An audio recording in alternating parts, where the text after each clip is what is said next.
என்றாலே தங்கம் வாங்கணுமா, அப்பதான் செல்வம் பெருகுமா? இருக்கட்டும், ஆனா இப்ப தங்கம் விக்கிற விலைக்கு எங்க தாய்மார்கள்லாம் என்ன பண்ணுவாங்க? கோடையில உங்க மனசை குழு குழுனாக்குற ஒரு செய்தி. நகைக்கடை முன்னாடி முண்டி அடிப்பதுதான் நம்ம எல்லாரோடும் வழக்கமா இருந்துச்சு. ஆனா அதை கொஞ்சம் மாத்தி யோசிக்கலாமா? தங்கம் என்பது ஒரு முதலீடு, இன்வெஸ்ட்மெண்ட். அதெல்லாம் எந்த மாற்று கருத்தும் இல்ல. ஆனா தங்கம் வாங்கினாதான் மகாலட்சுமி தேவி வீட்டுக்கு வருவாங்க அப்படின்னு சொல்றது கொஞ்சம் ஓவர் தான்.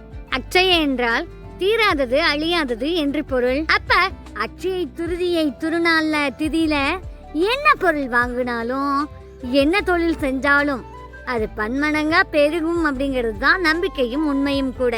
அதனால மிகவும் உயர்வா கருதப்பட்ட தங்கத்தை வாங்கி வச்சா செல்வம் பெருகுதுன்னு நம்புறாங்க. அட்சய திருதியில நீங்க எதை விதைக்கிறீங்களோ அது பல மடங்கா பெருகும். அது தங்கமா தான் இருக்கணும்னு எந்த விதியும் இல்ல. நம்ம முன்னோர்கள்லாம் எங்கெங்க தங்கம் வாங்க போனாங்க? அட்சய திருதி அன்னைக்கு நம்ம தாத்தா பாட்டி எல்லாம் ஒரு முக்கியமான பொருளை வாங்குவாங்க. அது என்னன்னு உங்களுக்கு தெரியுமா? கல்லுப்பு வாங்குவாங்க. கடலில் இருந்து பிறந்தது உப்பு, கடலில் இருந்து பிறந்தவங்க தான் மகாலட்சுமி தேவி. உப்புங்கிறது மகாலட்சுமி தேவியோட அம்சம். அப்ப கவலை முடிஞ்சது. தங்கம் வாங்க முடியலன்னா என்ன, ஒரு பாக்கெட் உப்பை வாங்கி நம்ம ஜாடியில நிரப்பிட்டா முடிஞ்சது. தேவி நம்ம வீட்டுக்கு வந்துட்டாங்கல்ல. உப்பு என்பது அல்ல குறையாத செல்வமா வளர்ந்துகிட்டே இருக்கும். நிச்சயமா கடன் வாங்கி தங்கம் வாங்குறது அட்சய திருதியா இருக்காது. உங்களால முடிஞ்ச அளவுக்கு உணவு கிடைக்காதவங்களுக்கு உணவு தானம் பண்ணுங்க. அது ஒரு பெரிய புண்ணியத்தை உண்டாக்கும். ஒருவரோட பசியை போக்கும். அவங்க மனசார வாழ்த்துனாவே போதும், நம்ம பல தலைமுறைக்கு செழிச்சு நிற்போம். இப்படி உணவு வாங்கி தர முடியலையா, ஒரு பாட்டில் தண்ணி தாகத்தோட வந்தவங்களுக்கு உங்க வீட்டுல இருந்து ஒரு சொம்பு தண்ணி மோந்து கொடுங்க போதும். நம்ம எது செய்தாலும் அது பெரிய நிற்கும். அப்படிங்கிற போது நம்ம நல்லதை மட்டும் செய்வோம். அக்காங்களாம் தங்கச்சியோட சண்டைக்கு வந்துட வேண்டாம். நான் இப்பதான் எப்படியோ வீட்டுக்கார பேசி கரெக்ட் பண்ணி வச்சிருக்கேன். காலைல போய் 1 கிராம் தங்கமாவது வாங்கிடலாம்னு சொல்லியிருக்காரு. அதை இன்னும் தேர்ந்தெடுக்கிறதுகள் தோழிக்கு எடுத்துட்டாங்களே, உப்பு வாங்கினா போதுன்னு சொல்லிட்டாங்களே நினைக்க வேண்டாம். அதெல்லாம் உங்களோட விருப்பம். நமக்கு தேவை செல்வம் பெருகணும், எந்த கஷ்டமும் இல்லாம நம்மள சார்ந்த மக்களும் சப்ஸ்கிரைபரும் இருக்கணும். தங்கம் வாங்க முடியறவங்க தாராளமா தங்கம் வாங்கலாம். அதனால என்ன முடியுதோ அதை வாங்கி கடவுளை வழிபடுங்க.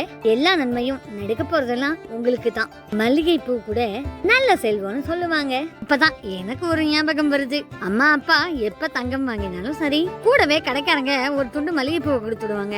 அது மட்டும் இல்லாம எப்ப கடவுள் வழிபாடு அப்படின்னாலும் கூட அதுல மல்லிகைப்பூ முதலிடம் பிடிக்கும். மனமிக்க மலர்களை கடவுளுக்கு சாத்தினா மனம் மகிழ்வாங்கலாம் கடவுள்கள்.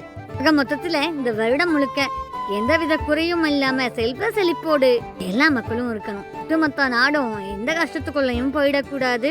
அப்படிங்கறதால மனம் முழுக்க நாட்டின் நன்மைக்காக எல்லாரும் வேண்டிக்கோங்க. எந்த நோய் தொற்றுகளும் இல்லாம எந்த ஒரு மனக்குழப்பங்களும் இல்லாம மக்கள் இருக்கணும் அப்படின்னு சொல்லி கடவுளை ப்ரே பண்ணிக்கலாம். நாம தான் கடவுளுக்கே ஃப்ரெண்டாச்சே. நம்ம சொல்லி கேட்காம போயிடுவாரா என்ன? யாராவது அமிர்த வழியிலே, அதாவது காலையில 4 மணிக்கு தியானம் பண்ணிட்டு அதோட ரிசல்ட்டை கமெண்ட்ல சொல்லாம விட்டுட்டீங்களா? அப்ப இந்த வீடியோக்கு கூட கமெண்ட் பண்ணுங்க. உலக நன்மைக்காக ஒரு நொடி பிரார்த்தனை பண்ணுங்க. எல்லாருமே நம்ம சொந்த பந்தங்கள் தான், எல்லாருமே நல்லா இருக்கட்டும். அட்சய திருதியை சூப்பரா செலிப்ரேட் பண்ணுங்க. அது காலை நேர வழிபாடு, மாலை நேர வழிபாடு மிகச்சிறந்தது. மேலும் சிறந்த வீடியோல உங்களை பாக்குறேன். செல்வ பெருகணும்ல, நான் கல்லுப்பு வாங்க கிளம்பிட்டேன். நீங்க இன்னைக்கு என்ன வாங்க போறீங்க அப்படின்னு மறக்காம வீடியோல கமெண்ட் பண்ணிருங்க. இப்பதான் முறையா வீடியோ பாக்குறீங்க அப்படின்னா வித்தியாசமான வீடியோக்களுக்கு மறக்காம நம்ம சேனலை சப்ஸ்கிரைப் பண்ணி உங்க சப்போர்ட்டை கொடுங்க. இந்த அட்சய திருதிக்கு நீங்க தர பரிசு ஒரே ஒரு சப்ஸ்கிரைப் தான். நம்ம சேனலை வளர வைக்கும் முயற்சியில நீங்கள் எல்லாம் உதவுவீங்கன்னு நம்புறேன். மகிழ்ச்சியோட உங்களிடம் விடைபெறுறேன். நன்றி.